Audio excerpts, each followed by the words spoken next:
जय गुरुदेव नाम किसका, जय गुरुदेव नाम किसका, प्रभु का पावन नाम, प्रभु का पावन नाम। जय गुरुदेव।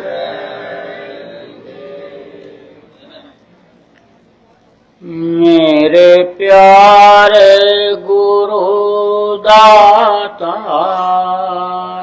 मंगता द्वारे खड़ा, मेरे प्यारे गुरु दातार मंगता द्वारे खड़ा। मेरा पुकार पुकार मेरे कर देखो जरा, मेरा पुकार पुकार मेरे कर देखो जरा। मुझे दीजिए भक्ति दान, काल दुख बहुत दिया,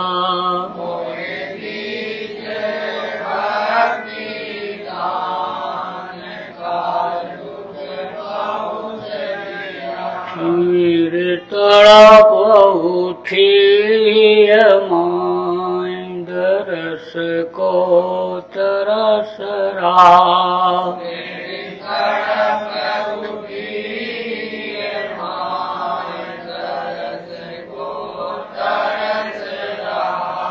बरसाओ घटाया पार प्रेम रंग दीजे बहार, बरसाओ घटाया पार प्रेम रंग दीजे बहार। सुरती भी गए अमीर रसधार, तन मन होए हरा,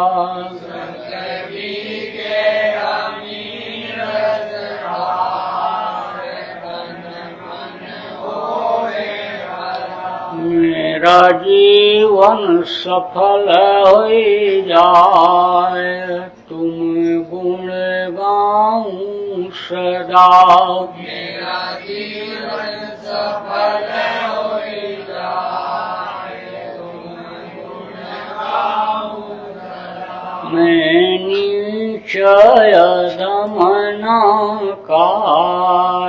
तुम्हारे द्वारे पड़ा,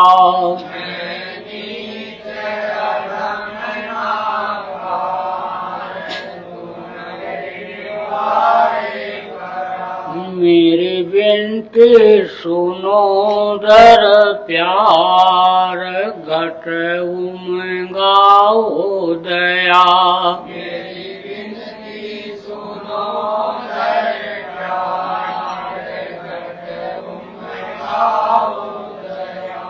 स्वामी जी पिता हमार जल्दी पार किया, स्वामी जी पिता हमारे जल्दी पार किया। ये गुरुदेव स्वामी पिता हमारे जल्दी पार करो, जय गुरुदेव स्वामी पिता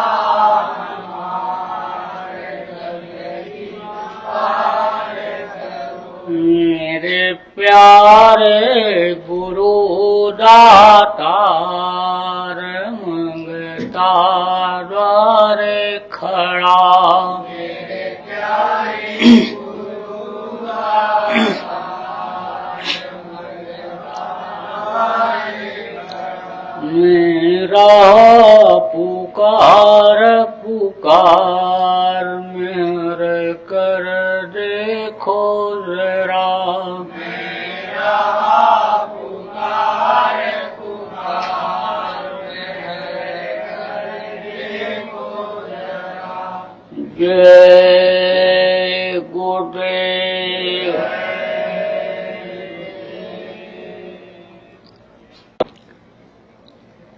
सर्वसमर्थ सर्वत्र स्मरणीय परम पूज्य गुरु जी महाराज, उपस्थित सभी सत्संगी धर्म प्रेमी बच्चे एवं बच्चियों, गुरु महाराज की अपार दया मेहर हुई और आज 1 फरवरी 2018 को आप सभी प्रेमियों का सत्संग के माध्यम से दर्शन का अवसर मिला। जब उस मालिक की दया मेहरबानी होती है तब ऐसे अवसर जीवन में मिलते हैं। कितने लोग एक साथ बैठ करके मालिक के गुणानुवाद को कहते और सुनते हैं। उस मालिक ने जिसने इस दुनिया को बनाया उसकी बहुत बड़ी महिमा है, लेकिन उस महिमा का वर्णन वही कर सकता है कि जो उसको जानता है, समझता है, उसके इशारे पर चलता है। इन बाह्य आंखों से आप उसको देख नहीं सकते हो, इसलिए उसको नहीं समझ पाते हो। उसकी महिमा मंडन नहीं कर पाते हो। अगर आप अपनी आंखों से देख लो और उसको समझ लो तो अभी आपके अंदर भी वही पावर आ जाए जो उस मालिक के अंदर है। क्योंकि आप सभी लोग, जितने भी लोग यहाँ पर बैठे हुए इस आवाज को सुन रहे, सब उसी के अंश हो। हीरा का टुकड़ा कितना भी छोटा क्यों न हो जाए, लेकिन वो अन्य धातुओं से कीमती ही होता है। इसलिए आज आपको अपने को समझने का, उस मालिक को समझने का, देवी देवताओं को समझने का, इन सभी की महिमा का जानकारी करने का अवसर उस मालिक ने दिया है। यह मनुष्य शरीर जो आपको मिला, यह खाने पीने और मौज मस्ती के लिए नहीं मिला।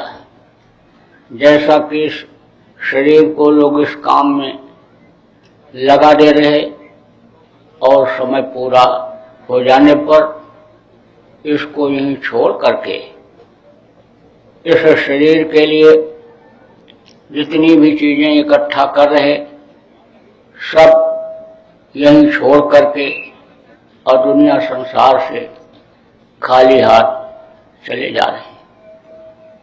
देखो, आदमी सबसे श्रेष्ठ माना जाता है। जितने भी पशु और पक्षी हैं उनमें सबसे श्रेष्ठ मनुष्य माना जाता है। क्यों माना जाता है? इसलिए माना जाता है कि इसके अंदर बुद्धि और विवेक भरा पड़ा हुआ है। जानवरों के अंदर बुद्धि नहीं होती, पक्षियों के अंदर बुद्धि नहीं होती, उनको सिखाना पड़ता है। जिस तरह से सिखाओगे उसी तरह से वो चलेंगे।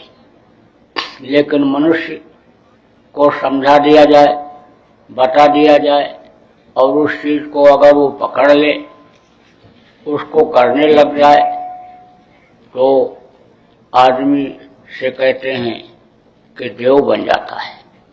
और देव से फिर वो मालिक के पास पहुंचकर मालिक की पूरी शक्ति प्राप्त कर लेता है।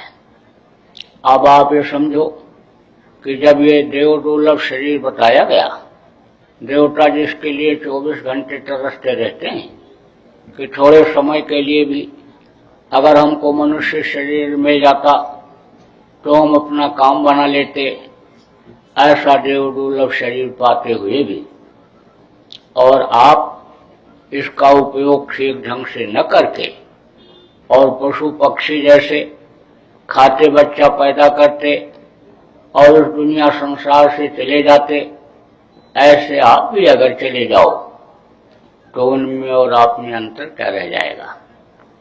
अब किस तरह से इस शरीर को देव रूप में लाया जाए, किस तरह से इसके अंदर उस मालिक की शक्ति लाई जाए, इसकी जानकारी सत्संग से मिलती है।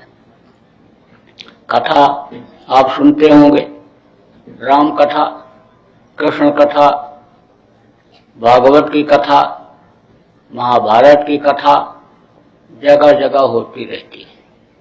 उसको आप सुनते रहते होंगे। इतिहास की बातें बताई जाती हैं, इतिहास दोहराया जाता है। लेकिन जिस तरह से यानी महापुरुषों का इतिहास यह बना, कथा बनी, अगर उसी तरह से सीख हम अपने अंदर ले आएं, उसी तरह का खान पान अपना बना लें, उसी तरह से त्याग अपने अंदर ले आएं, तो जिस तरह से ये राम कृष्ण इनके अलावा अन्य जिनको महापुरुषों की श्रेणी में रखा गया, जो मनुष्य शरीर में ही थे, लेकिन अन्य समझ लो कि उनको लोगों ने भगवान माना, ऐसे आप भी भगवान माने जा सकते हो, आपकी भी पूजा हो सकती है। तो देखो, सबसे जरूरी चीज क्या होता है? सबसे जरूरी चीज होता है कि ये जो मनुष्य मंदिर है, इसको गंदा न किया जाए, इसको शाकाहारी भोजन ही दिया जाए। ये मनुष्य शरीर जो भी हमको आपको मिला, ये यानी समझ लो 6 तरह की शक्तियां यानी इसको बनाई। जन्म, अष्ट, परिणामी, वृद्ध और क्षीण, ये 6 तरह की शक्तियां यानी समझ लो कि जो अंडे से पैदा होने वाले पक्षियां यानी पशु हैं, यानी अंडे से पक्षी जो पैदा होते हैं, जीव पैदा होते हैं, उनके अंदर नहीं है। जल के जीवों में ये शक्तियां नहीं कि जिससे अन्य मनुष्य की उत्पत्ति होती है।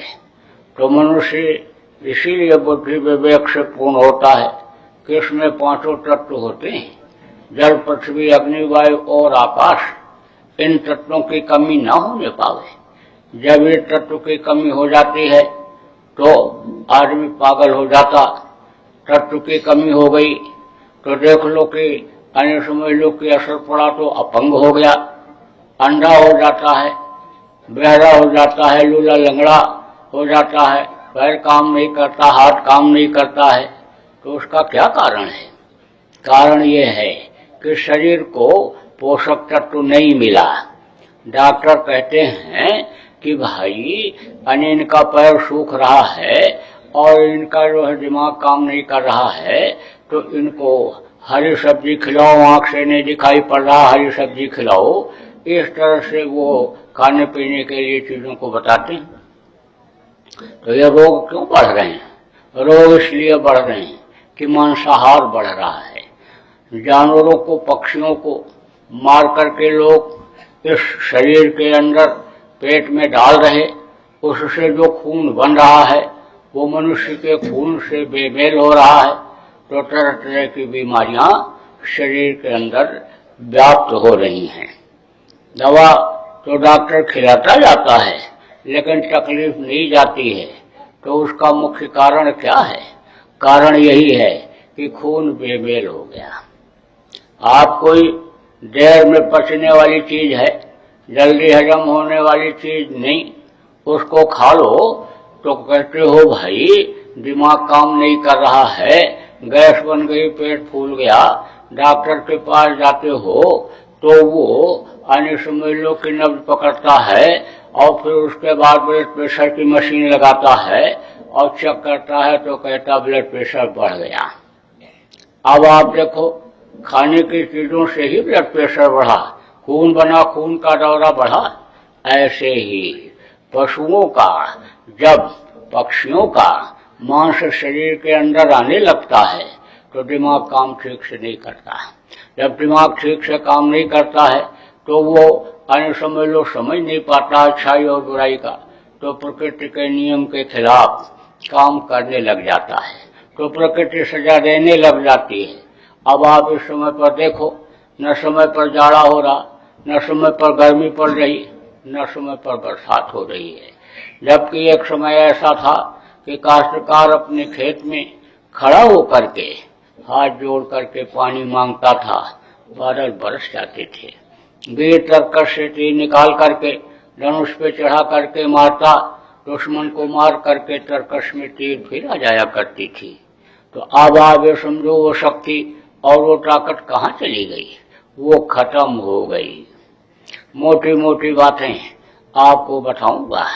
देखो, ये मनुष्य शरीर जो हमको आपको मिला, ये भगवान ने भजन के लिए दिया है, पूजा उपासना के लिए दिया है। इस शरीर के रहते रहते इस जीवात्मा को उस मालिक तक यानी पहुंचा दिया जाए, मालिक की ताकत यानी इस जीवात्मा के अंदर यानी ले आई जाए, इसलिए यह मनुष्य शरीर हमको आपको मिला है। खाने पीने और मौज मस्ती के लिए ही नहीं मिला। इसको जब हम आत्मा के पेट में थे तो उस मालिक से प्रार्थना करके और फिर मांगे थे कि बाहर निकालो, बाहर निकल करके हम समर्थ गुरु की तलाश करेंगे, सच्चे गुरु समर्थ गुरु को से रास्ता ले करके और दिन रात भजन करेंगे, आपको बराबर याद करते रहेंगे, मेरे ऊपर दया कृपा मेहरबानी करो। लेकिन बाहर निकलने के बाद वादा भूल गया। कहा ना कि अधोमुखी जब रहे थे, थल सिर ऊपर पांव, राखनहारा राखिया, जठर अगिन की लाओ, तू ही तू टुटकार थी, जब ताज बाजाप, और बाहर आकर भरमिया बहुत उठाए पाप। बाहर आकर के शरीर से और पाप करने लग गए। जो पैर अच्छे काम के लिए दिया, बुरे काम के लिए गए। जो हाथ अच्छा काम करने के लिए दिया, बुरा काम किया।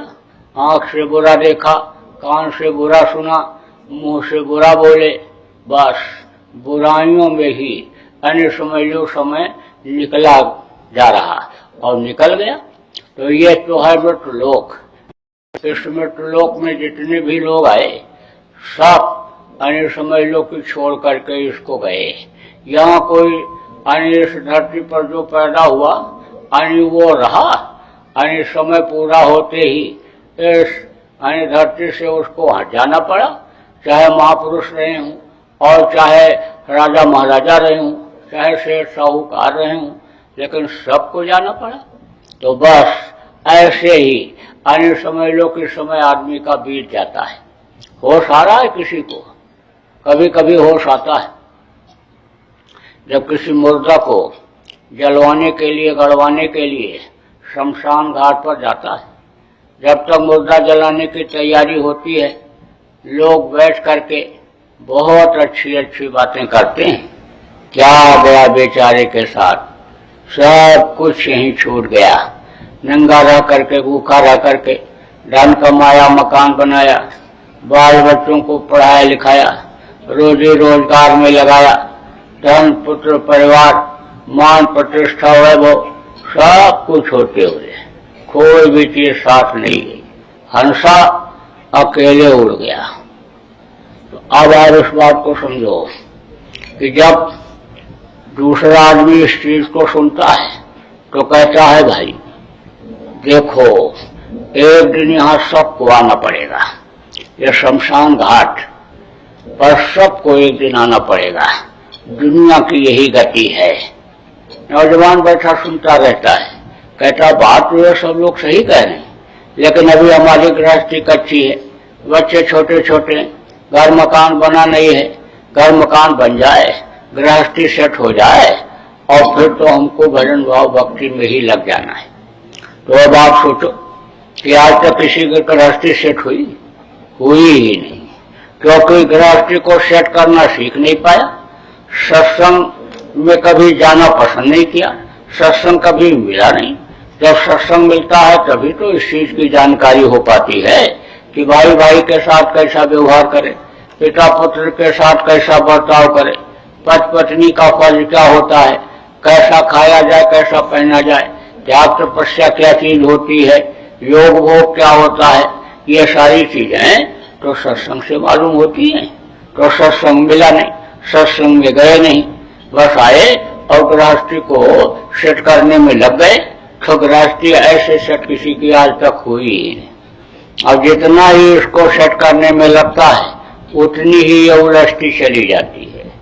और ऐसा आदमी अन्य समय लोग कामी, क्रोधी, लोभी, लालची बन जाता है कि अन्य समझ लो कि फंस जाता है। जैसे बंदर, बंदर पकड़ने वाले क्या करते हैं, पतले मुंह का घड़ा बनाते हैं और उसमें थोड़ा चना डाल करके और ले जाते हैं, जहां पर बंदर रहता है वहीं पर रख देते हैं, थोड़ा सा चना बाहर बिखेर देते हैं। तो बंदर जाता है, चना उठा उठा करके खाता है, उसके बाद देखता है कि घड़े के अंदर भी चना पड़ा हुआ है, तो उसी में हाथ डाल देता है और ऐसे मुट्ठी में चना पकड़ता है, पकड़ करके और निकालने की करता है कोशिश। तो जब हाथ डाला था तब तो पतला था, अब मुट्ठी में जब चना आ गया तो जल्दी निकलता ही नहीं, निकालने की बहुत कोशिश करता है, जब निकलता नहीं है, दर्द करता है तो चू चू चू चू चू चू बोलता है। अगर चना छोड़ दे तब तो हाथ आराम से निकल आओ, चना छोड़ता नहीं, लालच में, लोभ में छोड़ता नहीं है। शिकारी समझ जाता है कि रो रहा है, चू चू बोल रहा है, लेकिन चना नहीं छोड़ रहा है, तो अब ये नहीं छोड़ेगा, बस जाता है जाल ऊपर से डाल देता है और पकड़ करके ले जाता है, फिर बांध लेता है, बांध करके खेल तमाशा दिखाता है, इधर उधर घुमाता है, ले जाता है। ऐसे ही आज का इंसान अरे रोमेलो के रास्ते में फंस गया, लोभ लालच में, मोह माया में फंसा हुआ है, निकल नहीं पा रहा है। तो बस इसी में जिंदगी ऐसे ही यानी इसी में गृहस्थी को सुलझाने में ही खत्म हो जाती है। कैसे खत्म होती है, जैसे पानी के रबुद हो रहा है, असमानुष की जात, और देखत ही छिप जाएंगे जो तारे पर। जैसे आसमान में देखो तो तारे दिखाई पड़ते हैं, लेकिन देखते देखते यानी सवेरा होते ही यानी खत्म हो जाते हैं। वो रात को तो दिखाई पड़ते हैं और सवेरा होता है तो तारे देखते देखते खत्म हो जाते। पानी बरसता है, पानी में बूंदे गिरती हैं तो बुलबुले निकलते हैं, लेकिन देखते देखते बुलबुले भी खत्म हो जाते। इसी तरह से मानव इंसान की जिंदगी खत्म हो जाती।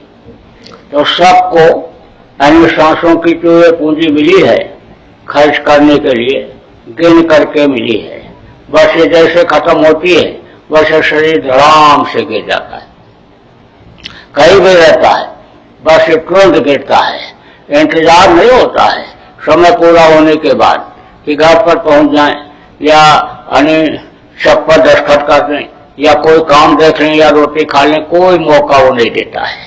बस ये समझ लो धड़ाम से गिरा और उसको फिर हीरा जैसी काया को लोग क्या कहने लगते हैं, मिट्टी।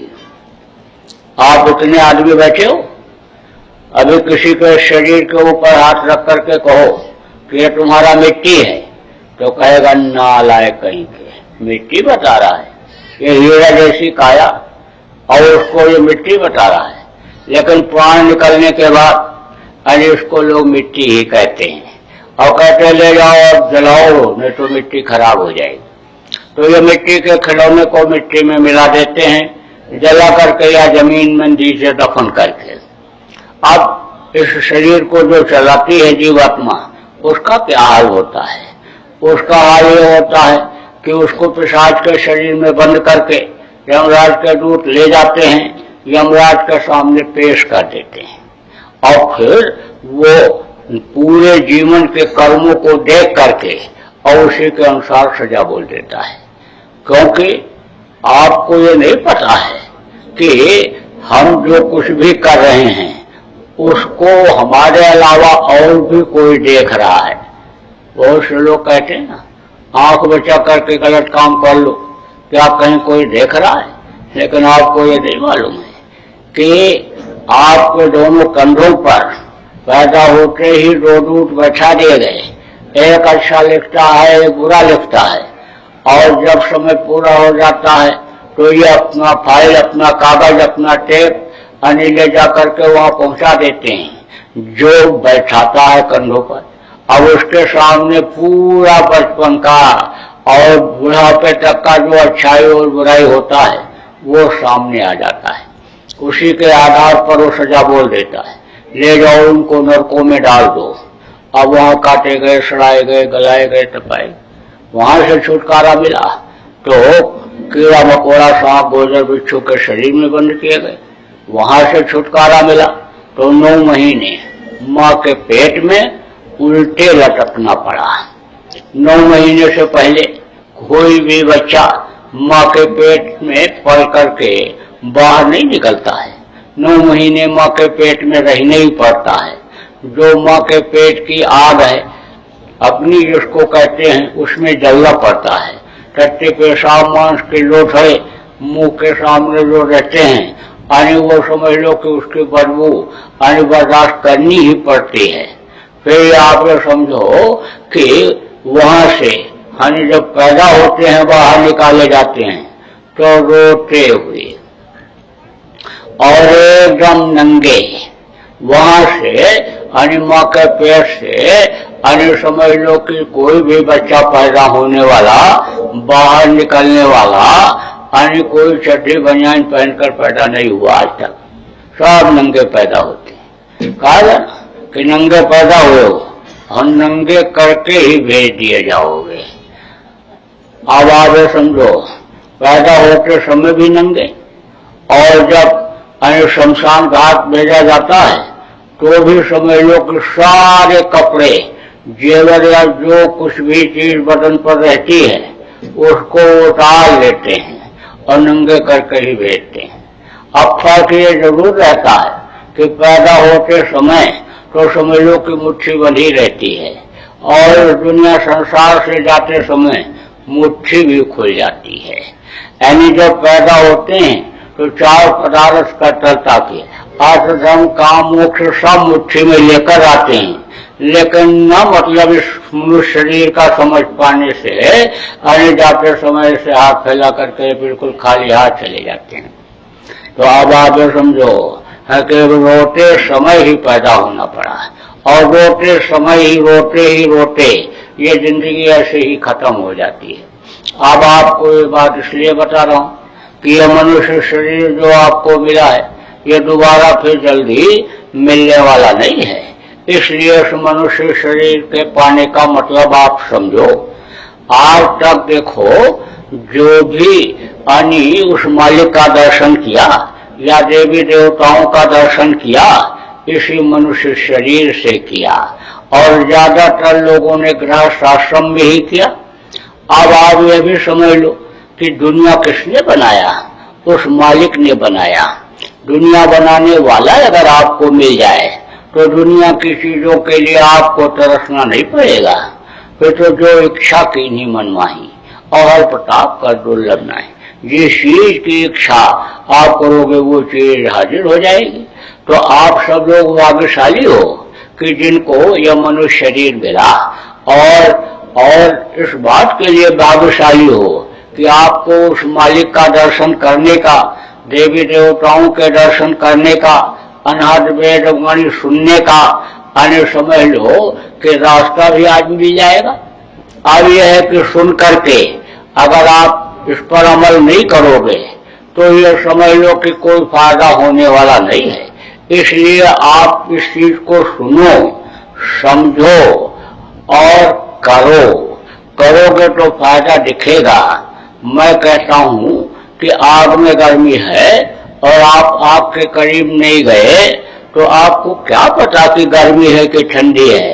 बर्फ के ऊपर जब हाथ रखोगे तभी आपको ठंडी का अनुभव होगा। ऐसे दूर दूर से खुद पता लगने वाला चलने वाला नहीं है। इसलिए आपको समझने की जरूरत है कि आज तक जिसको मिला मनुष्य शरीर में ही भगवान मिला, और मिला ना होता तो कैसे कबीर साहब कहते कि यही घट भीतर साफ समुंदर, यही ममलमल नहाओ मनमोरा विदेशवा न जाओ घर ही चाकरी। उन्होंने कहा इसी के अंदर सब हैं, गंगा यमुना भी है, कृष्णा कावेरी नदियां भी हैं, इसी में ही 7 समुद्र है, कहीं तुमको जाने की जरूरत नहीं है। नदी में, नाले में, समुद्र में स्नान करके मालिक को खोजने की, मुझको कहाँ खोजो बंदे, मैं तो तेरे पास में। कहा कस्तूरी कुंडल बसे मृग ढूंढे बनमाई, ऐसे घटघट राम है दुनिया देखत नहीं। कहा जो तिल माही तेल है, जो चकमक में आग, तेरा साईं तुझ में जान सके सो जान। यानी जिस तरह से चकमक में आग होती है, बाहर से नहीं दिखाई पड़ती है, जब उसको आप खरोटते हो तो उसमें से आग निकलती है। जिस तरह से तेल तिल के अंदर होता है, बाहर से नहीं दिखाई पड़ता है, तैरते हो तो नीचे गिरता है। जिस तरह से दूध में घी होता है, बाहर से नहीं दिखाई पड़ता है, उसको जब दही बना करके बिलोते हो तब उसमें से घी निकलता है। ऐसे ही मालिक इसी मनुष्य शरीर में ही है, लेकिन ऐसे जब युक्ति मालूम हो जाती है तब वो मिलता दिखाई पड़ता है, और साधारण रूप से मालिक दिखाई नहीं पड़ता। यानी आप समझ लो, देखने वाले ने ही तो कहा कि यानी बिना भूमि एक महल बना है, ताम्य ज्योति अपारी रे, अंधा देख देख सुख पावे, बात बतावे सारी रे, अचर देखा भारी साधो, अचर देखा भारी। बिना बजाए निश्चिन बाजे, घंटा शंख नगारी रे, और बहरा सुन सुन मस्त होत है, तन की सुध बिसारी रे। यानी लोग की देखा और सुना, तब तो लोगों ने यानी इस चीज को कहा। तो अब ये जरूर है कि मिलेगा तो कैसे मिलेगा, यानी मिलता है जब कोई रास्ता बताने वाला मिलता है। तो रास्ता बताने वाले का क्या नाम होता है? गुरु। किसी भी तरह का रास्ता जो बताते हैं उनको भी लोग गुरु कहने लगते हैं। दुनिया की चीजों की जानकारी कराते हैं, का खा गा गा पढ़ाते हैं, ABCD पढ़ाते हैं, उनको भी लोग गुरु ही यानी कहने लग जाते हैं। तो एक होते हैं गुरु और दूसरे होते हैं सदगुरु। सदगुरु किसको कहते हैं? सदगुरु उसको कहते हैं जो लोक भी बनाते हैं और परलोक भी बनाते हैं। लोक बनाना किसको कहते हैं? कहते हो अच्छा खाना खाते हैं, अच्छा कपड़ा पहनते हैं, अच्छे मकान में रहते हैं, अच्छे गाड़ी घोड़ा पर चलते हैं, पत्नी पते बढ़ता है, पुत्र आज्ञाकारी है, तो इनका लोक बना हुआ है। लोक बनाना इसको कहते हैं। और परलोक बनाना किसको कहते हैं? जहाँ पर आप रहते हो ये मृत लोक है, इसके ऊपर भी लोक हैं, सूर्यलोक, चंद्रलोक, स्वर्गलोक, वैकुंठ लोक, ब्रह्मलोक, पार ब्रह्मलोक, काल लोक, महाकाल लोक, सतलोक, अलख लोक, अगम लोक, अनामी लोक, बहुत से लोक हैं। तो जो अन्य उन लोकों में भी घुमा दे, वहां भी भ्रमण करवा दे, अन्य समझ लो कि वो सदगुरु हुआ करता है। हमेशा इस धरती पर रहे, आगा गिरी बदरिया पाप की, बदल गई अंगार, और संत न होते जगत में जलमट्टा संसार। हमेशा संत रहे, कभी गुप्त रूप में रहे तो कभी प्रगट रूप में रहे। जब अत्याचार, पापाचार, दुराचार कम रहा तो एक जगह बैठ करके और जीवों को खींच करके रास्ता बताया और उनको रास्ते पर चलाया, उद्धार किया। जब ज्यादा पापाचार, अत्याचार बढ़ा, लोगों का खान पान, चाल चलन खराब हुआ, लोग ज्यादा दुखी हुए, तो घूम घूम करके जगह जगह पर जा करके लोगों को बताया, समझाया और रास्ता भी बताया, रास्ते पर चलाया और कितने लोगों को मंजिल तक पहुंचाया। तो हमारे गुरु महाराज, जिनकी ये तस्वीर लगी हुई है, फोटो जिनका लगा हुआ है, ये गुरु महाराज नहीं, जिनका ये फोटो है उनकी बात करता हूँ। फोटो जाने के बाद लोग मूर्तियां बनाते हैं, जाने के बाद लोग फोटो लगाते हैं। अब समझ लो कि फोटो या मूर्तियां एक यादगार के लिए होती हैं। लोग अगर ये सोच बना लें कि इनको फूल पत्ती चढ़ा देंगे और उनकी आरती कर देंगे, प्रसाद चढ़ा देंगे और इसी से हमारा मुक्ति मोक्ष हो जाएगा, तो ये तो बहुत मुश्किल काम है, बहुत ही कठिन काम है। लेकिन उनके बताए रास्ते पर अगर चलने लग जाएं, उनके आदर्श का पालन करने लग जाएं, जिस तरह से वो रहे, जिस तरह से उन्होंने काम किया, उस तरह अगर काम करने लग जाएं तब तो अभी काम बन सकता है, लोक भी बन सकता है। और महापुरुषों का अन्य समझ लो उपदेश का पालन करने से अन्य समझ लो परलोक भी बन सकता है। तो हमारे गुरु महाराज ने बहुत से लोगों को बताया, समझाया और रास्ता दिखा करके जीवों को पार भी किया। जब वो चले गए तो ये काम हमको सौंप गए थे तो हम लोगों को बताने लग गए। तो आज आपको बताया जाएगा, आज आपको वो नाम दिया जाएगा, उस नाम का भेद बताया जाएगा जिसके लिए गोस्वामी जी महाराज ने कहा, कल केवल नाम आधारा है और सुमे सुमे नर उतर नहीं पा रहा है। नाम ले तो बहुत सिंधु सुखाई, सुजन विचार करो, नाम लेते ही बहुत सागर सुख है। अब वो कौन सा नाम है?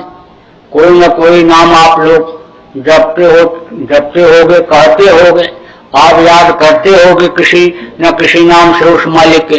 तो कहोगे भाई जो हम नाम से उनको पुकारते हैं वही नाम सबसे श्रेष्ठ होगा और उसी नाम से उद्धार कल्याण होगा। अब ऐसी बात अगर है तो कहोगे केशव करोड़ नाम लाख नाम कृष्ण के। तो कौन सा ऐसा नाम है कि जिसको अन्य समय लो याद करके भवसागर से पार हुआ जा सकता है? तो उस नाम के बारे में गोस्वामी जी महाराज ने कहा कि कह लग करो में नाम बढ़ाई और राम न सके नाम गुण गाई। जिन राम नाम को ही आप सर्वश्रेष्ठ मानते हो उनके लिए उन्होंने कहा कि उस नाम की महिमा का वर्णन वो खुद नहीं कर सकते। राम जिनको आपने भगवान मान लिया, सब कुछ मान लिया, तो वो नाम कोई और होगा। तो उस नाम के बारे में फिर गोस्वामी जी ने कहा कि नाम रहा संतन आदीना, और संत बिना कोई नाम न चीना। बगैर संतों के, सदगुरु के अन्य नाम की पहचान हो ही नहीं सकती है, नाम की जानकारी नहीं हो सकती है। तो अब मैं आपको बताऊंगा कि नाम दो तरह का होता है, एक होता है ध्वन्यात्मक नाम और एक होता है वर्णात्मक नाम। वर्णात्मक नाम को अन्य समझ लो कि मुंह से लिया जाता है और ध्वन्यात्मक नाम से ही सारा संसार बना, अंड पिंड ब्रह्मांड देवी देवता बने, सब अन्य समझ लो कि ध्वन्यात्मक नाम से ही बना है। वो जब शब्द खींच लिया जाता है, शब्द वेदी नाम को समेट लिया जाता है, तो इस दुनिया संसार में कुछ नहीं बचता है, वही महाप्रलय कहलाता है। तो अब आप ये समझ लो कि ध्वन्यात्मक नाम अलग है और वर्णात्मक नाम क्या है, वो मुंह से लिया जाता है। समय समय पर जब भी महापुरुष इस धरती पर धर्म की स्थापना के लिए आए तो उन्होंने एक नाम को जगाया। जैसे त्रेता में राम नाम था, राम राम लोग बोले और राम की ताकत ने अन्य समझ लो कि समुद्र में पुल बना दिया। पत्थर पर राम राम लिख करके समुद्र में डाला गया, सारे पत्थर तैरने लगे थे। जब कृष्ण आए तो कृष्ण नाम की शक्ति बढ़ी, कृष्ण कृष्ण जिसने जहां पर पुकारा, कृष्ण वहां पर खड़े हुए मिले द्रौपदी को, ग्राह को, तमाम ऐसे लोगों को उबारा हूं। त्रेता और द्वापर के पहले अन्य समझ लो सतयुग था। सतयुग में गुरु की पूजा होती थी, गुरु नाम में पूरी शक्ति थी, अन्य ताकत थी, गुरु नाम से उद्धार होता था। उसी गुरु नाम को गुरु महाराज ने जगाया और गुरु के पहले जय लगाया। जा माने जयमान और या माने जो। जयमान माने जो हमेशा रहे, तो हमेशा गुरु रहते हैं। गुरु बिन भवन नित्यारे न कोई, जो विरन कहा जाए शंकर या विष्णु के समान कोई हो, लेकिन बगैर गुरु के नहीं पास हो सकता। विष्णु लोक के दरवाजे से हर सुखदेव अनि को वापस कर दिया जाता था। जब वो साधना करते थे, ध्यान लगाते थे और ऊपर विष्णु लोक के दरवाजे पर पहुंचते तो वहां से वापस कर दिया जाता कि तुमने गुरु नहीं किया। तो जय माने जयमान और गुरु जो हमेशा रहे, तो जय गुरु और देव। देव माने देने वाला।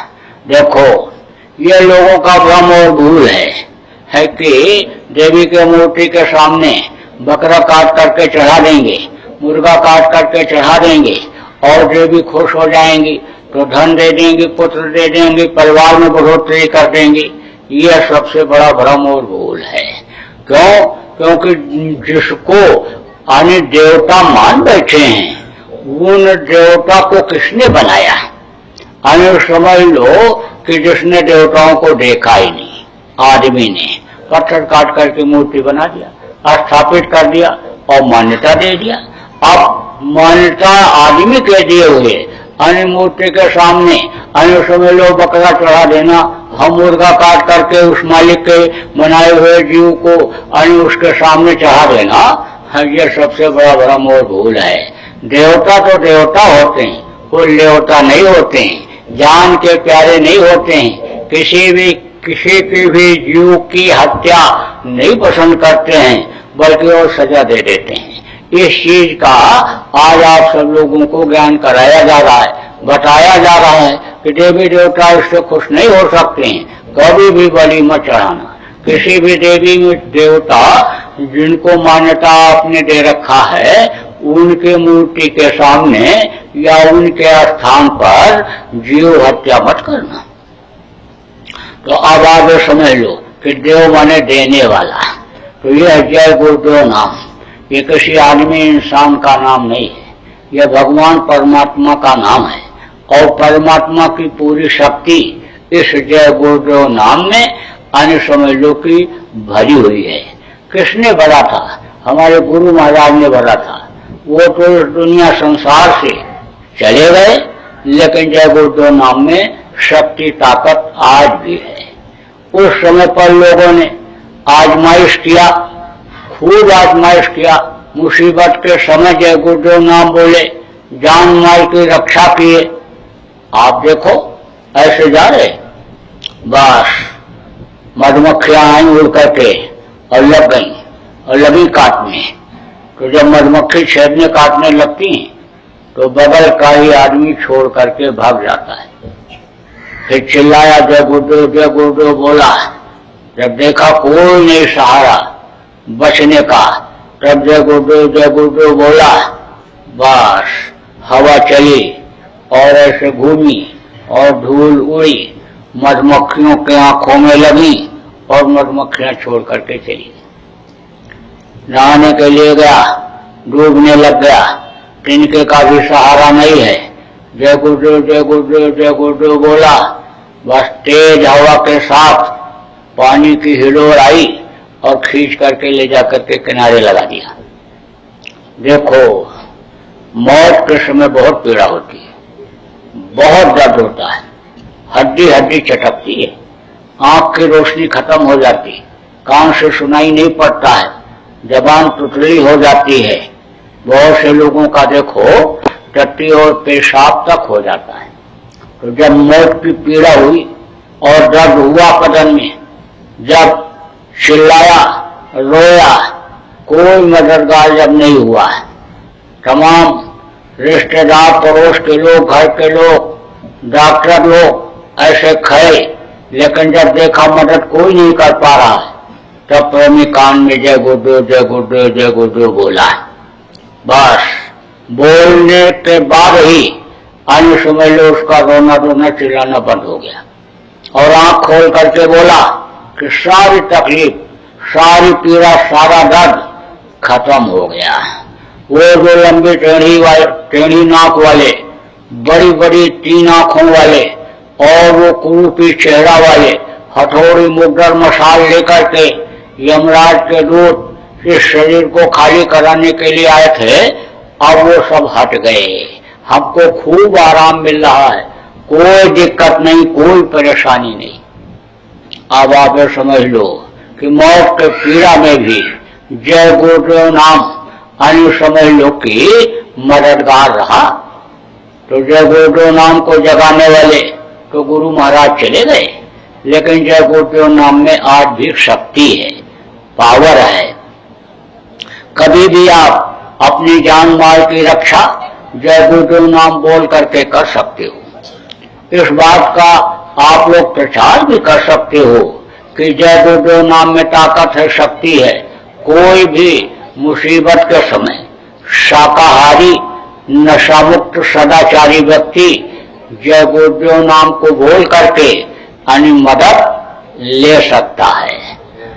तो ये तो जय गुरुदेव नाम मुंह से बोलने वाला अन्य समझ लो वर्णात्मक नाम है और ध्वन्यात्मक नाम अन्य मैं अभी आपको बताऊंगा। अब आप यह भी मत सोचना कि अब नाम बताएंगे, सत्संग सुनाएंगे और उसके बाद तब मांगेंगे। देखो, भिखारी से कहीं कोई मांगता है? कहा दाता एक राम और भिखारी सारी दुनिया, सभी तो मांग ही रहे हैं। जिसके पास लाख है कहता करोड़ हो जाए, करोड़ है जिसके पास कहता अरब खरब हो जाए, और अरब खरब वाला कहता कुबेर भगवान का खजाना हम ही को मिल जाए। सभी तो मांग ही रहे हैं। कहा धरणी जानो देखिए टहलो सब भिखार, और दाता केवल सदगुरु देत न माने हार। देने वाले सदगुरु होते हैं, वो देते हैं। गुरु महाराज दे रहे, कल जिस चीज की जरूरत है वो चीज मेरे लिए आज हाजिर हो जा रही है, तो कैसे न मानूं कि नहीं दे रहे। और अब तो कुछ इच्छा भी नहीं रही।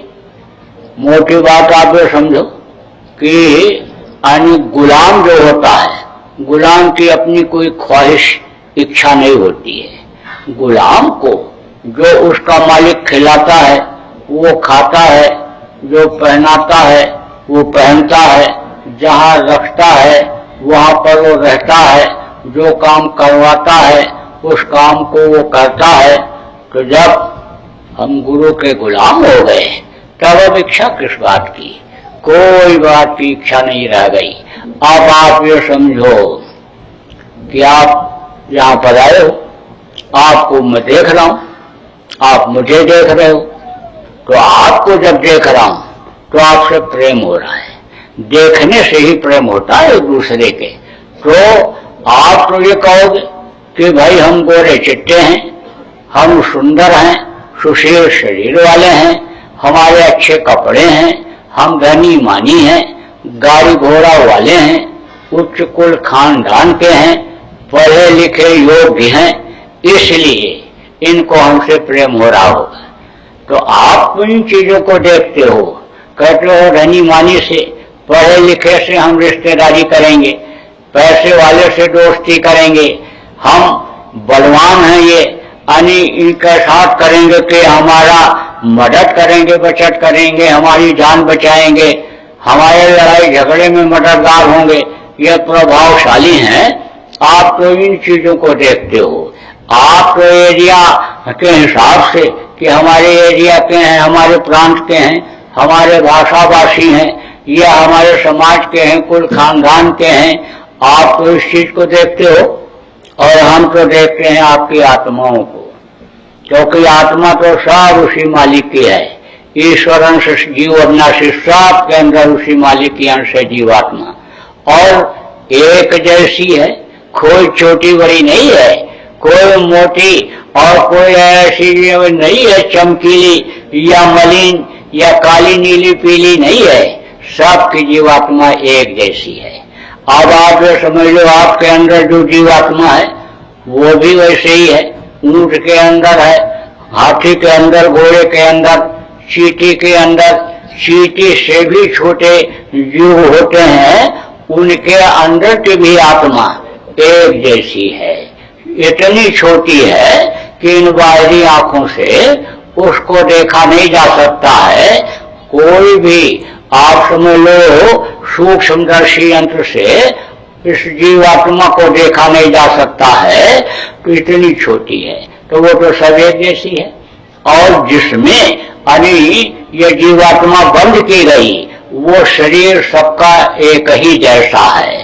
गोरा रंग, काला रंग, अन्य गेहुआ रंग, ये तो रंग बदल जाता है, चेहरा तो बदल जाता है, लेकिन खून एक जैसा है, हड्डी एक जैसी है, मांस एक जैसा है। और ये शरीर को चलाने वाली चीजें जो उसने बनाई वो सब एक जैसी हैं। आसमान यानी और जमीन और हवा पानी आग, ये जो बनाया, समुद्र जो नदी नाले बनाए, पेड़ पौधे, वो सबके उपयोग के लिए हैं। तो उसने तो जो बनाया सब सबके लिए एक जैसा बनाया। इस आत्मा को सुख पहुंचाने के लिए सबके अंदर एक जैसा रास्ता बनाया। तो हम तो उसको देखते हैं, और आपकी आत्मा से भी देख करके उससे आज हमको प्रेम हो रहा है।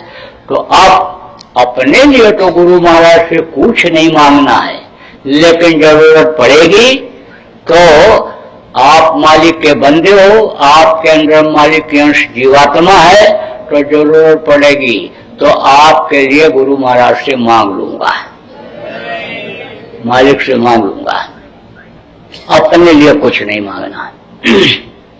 अब आप कहोगे हमको तो कुछ देना चाहिए, इतनी दूर से आए, मध्य प्रदेश से आए, उज्जैन से, और 41 दिन के काफिले को लेकर के आए, हजारों लोगों को साथ, सैकड़ों गाड़ियों के साथ हमारे यहाँ आए हैं, और ऐसे वेश में है कि ऐसे वेश वाले जिनको साधु कहा जाता है, जब आते हैं तो कुछ न कुछ उनको दिया जाता है। यह भारतीय संस्कृति रही है, यह भी भारतीय संस्कृति रही है कि जब दीक्षा मंत्र लिया जाता है तो कुछ न कुछ दक्षिणा में दिया जाता है। तो मौका तो है आज आपके लिए देने के लिए, आप दे दो, लेकिन देना क्या है आपको यह भी समझ लो। आप अपनी बुराइयों को यहीं छोड़ जाओ, बुरे कर्म मत करना। अभी तक जो आपने मांस खाया, मछली खाया, अंडा खाया, शराब पिया, ताड़ी अफीम का सेवन किया, दूसरी औरत के साथ बुरा कर्म किया, अब मत करना। देखो, मांस मनुष्य का भोजन नहीं है, मनुष्य का भोजन जड़ वस्तु है। जड़ किसको कहते हैं? जो एक जगह से दूसरी जगह आ जा न सके। धान, गेहूं, चना, ज्वार, बाजरा, ये सब जड़ है। मनुष्य के लिए ये चीजें बनाई, चेतन के लिए चेतन चीजें कुछ बनाई, जैसे कुत्ता है, बिल्ली है, शेर है, इनके लिए वो आहार बना दिया। जैसे जंगली जानवर हैं छोटे और सब, वो उनका भोजन बना दिया। मांस उनका आहार है। उनके दांत देखो, उनके नुकीले होते हैं, और उनकी जो आंखें होती हैं वो गोल होती हैं। मनुष्य की आंखें जो होती हैं वो मतलब गोल नहीं होती हैं, कुछ न कुछ उसमें त्रिकोणापन रहता है। वो जो जानवर होते हैं वो चाट करके पानी पीते हैं, मनुष्य खींच करके पानी पीता है। देखो, जो जानवर भी खींच करके पानी पीने वाले हैं वो मांस नहीं खाते हैं। गाय, बैल, घोड़ा, गधा के सामने आप मांस डाल दो तो सूंघ करके यानी वो छोड़ देते हैं, उसको नहीं खाते हैं। एक मनुष्य यानी बुद्धि विवेक से पूर्ण जो कुछ नहीं सूंघता है, सब खाता दबाता चला जाता है, कुछ नहीं पूछता किस जानवर का मांस है, किस पक्षी का मांस है, कुत्ते का है कि बिल्ली का है कि किसका है, मिर्च मसाला लगा करके और रख दिया होटल में, तो मांस के मीट के नाम पर खा करके चला आता है। अब कोई मुर्गा ये कहता है कि कोई बकरा ये कहता है कि हमारे अंदर कैंसर है, हमारे अंदर टीबी की बीमारी है, या हमारे अंदर वसील बकंदर की बीमारी है, वो कोई बतलाता है कि बता पाता है? वो तो जो पकड़ा रोगी रहा, जैसा रहा रोगी रहा, कैसा भी रहा, और काट कूट कर मसाला बना करके और भून करके दे देता। खाली मांस सीधा सीधा कोई खा सकता है? वो तो मिर्च मसाला घी डाल देते हैं, उसको स्वादिष्ट बनाते हैं, और उसी स्वाद के चक्कर में आदमी उसको जवान के स्वाद में खाता चला जाता है। अब जीव हत्या हुई, कितना बड़ा पाप हुआ। यानी आप समझ लो, जिसको आप बना नहीं सकते हो, बिगाड़ने के हकदार कहां से हो गए? आप देखो कि बच्चे को पालते हैं, किसके बच्चे को? यानी समझ लो कि भेड़ के बच्चे को, बकरी के बच्चे को अपना बच्चे की तरह से पालते हैं, प्यार करते हैं, लेकिन जवान के स्वाद के लिए जरूरत पड़ने पर उसको हलाल कर देते हैं, काट देते हैं। बहुत बड़ा पाप है। अब ऐसा काम मत करना। देखो, खून बेमेल हो जा रहा, डॉक्टर दवा खिलाता चला जा रहा है, लेकिन आने जल्दी ठीक नहीं होता। आप चले जाओ अस्पतालों में, पता करो कि इसमें कितने रोगी मांसाहारी हैं और कितने शाकाहारी हैं। 1-8% कहीं आपको शाकाहारी रोगी मिलेंगे, बाकी सब मांसाहारी, सब मांसाहारी। तो खून जब बेमेल हो जाता है, शरीर का तालमेल उससे नहीं रह जाता है, तो शरीर रोगी हो जाता है। दवा खाते चले जा रहे हैं और तबीयत ठीक नहीं हो रही है, और यही हाल अगर रहा तो कुछ दिन के बाद दवा खाना जरूरी हो जाएगा। और रोटी या थाली में परोसेंगी और उसी में दवा रख देंगी कि रोटी खाओ फिर दवा खाओ। बहुत से लोगों के टेबलों पर तो दवाइयां रखी दी जा रही हैं अब भी, लेकिन कुछ दिन के बाद अगर यही मांसाहार रहा तो समझ लो सबके लिए दवा जरूरी हो जाएगा। और फिर कहीं ऐसी कोई बीमारी आ गई कि केवल मांसाहारियों को ही हुई, यानी वही के अंदर कीड़े पैदा हुए जान लेवा, तो फिर कोई मांस खाएगा? मजबूरी में छोड़ना पड़ेगा। लेकिन तब तक तो बहुत लेट हो जाएगा, तब तक तो बहुत लोग मर जाएंगे। आप लोगों को याद होगा मुर्गी की बीमारी 1 साल फैली थी, मुर्गियों में रोग फैला था। उस वक्त पर किसी से भी कहते आप कि मुर्गी खाओगे, चलो बहुत बढ़िया हम खिलाते हैं आपको, और जिससे कहते थे वही कहता था तोबा तोबा तोबा करो, राम राम बोलो, मुर्गी नहीं खाना है, होटल में खाने ही नहीं जाना है। तो अब आप ये सुन लो, ये आप सोचो कि ये सब आप लोगों को सोचने और समझने का अवसर मिला है। उस मालिक ने ये अवसर दिया है, आज आपको यहाँ भेजा है कि सुनो और समझो और जानो। अगर आपने विचार नहीं किया और आपने अपना खान पान सही नहीं किया तो ये समझ लो कि मालिक के दरबार में देर है लेकिन अंधेर नहीं है, सजदा भोगने के लिए फिर तो तैयार ही रहना पड़ेगा। आपको ये समझाया जा रहा है, बताया जा रहा है, अगर आपने ध्यान नहीं दिया और वहां जब आप पेश हुए, शरीर आपका छूटा और यमराज के सामने अगर आप पेश हुए और वहां पर आपने अगर इनकार किया तो वो इसी तरह से इसे दिखा देगा। ऐसे ही फोटो लगा रहेगा, लोग बैठे हुए रहेंगे और इसी आवाज में वो सुनवा देगा कि देखो उन्होंने तुमको समझाया था, बताया था, लेकिन तुम नहीं माने। तो आपसे ये प्रार्थना है, विनती है, निवेदन है कि चलो ठीक है, चेत जाओ, सुबह का भूला शाम को घर अगर वापस आ जाए तो भूला नहीं कहलाता है। अभी तक जो गलती हुई सो तो हुई, अब गलती मत करना, अब मांस मत खाना। देखो जो मारता है, काटता है, लाता है, मांस को पकाता है, खाता है, खिलाता है, सबको बराबर पाप लगता है। और पाप का बहुत बड़ा बोझा होता है। कहा न काह न अवला कर सके, काह न सिंधु समाये, काह न पावल दे सके, काल काहे न खाए, काल काहे न खाए। तो कहा पुत्र न अवला कर सके, जो अवला है उससे बच्चा नहीं पैदा हो सकता है, पति नहीं है तो कहां बच्चा पैदा हो। पुत्र न अवला कर सके, पाप न सिंधु समाये। सिंधु माने होता है समुद्र। तो पूरी दुनिया में समझ लो कि समुद्र ही है। 1/4 हिस्से में यह धरती है और उसको भी खोदो तो नीचे पानी निकल आता है। यह तो खाली थोड़े हिस्से में, जैसे दूध के ऊपर मलाई पड़ जाती है, ऐसे ये धरती, ये पृथ्वी है। अब आप ये समझ लो कि समुद्र ही समुद्र है, लेकिन समुद्र में भी पाप नहीं समाता है। पाप का बहुत बड़ा बोझा होता है। इसलिए अब पाप नहीं होना चाहिए, घर में नहीं आना चाहिए, बनना नहीं चाहिए। पाप से बचो। कहा गया पाप से घृणा करो, पापी से नहीं। पापी तो सुधर जाता है, लेकिन पाप जो बन जाता है वो उससे मुक्ति मोक्ष मिल पाना बड़ा मुश्किल होता है। वो पाप का कटना मुश्किल होता है। इसलिए पाप अब नहीं होना चाहिए।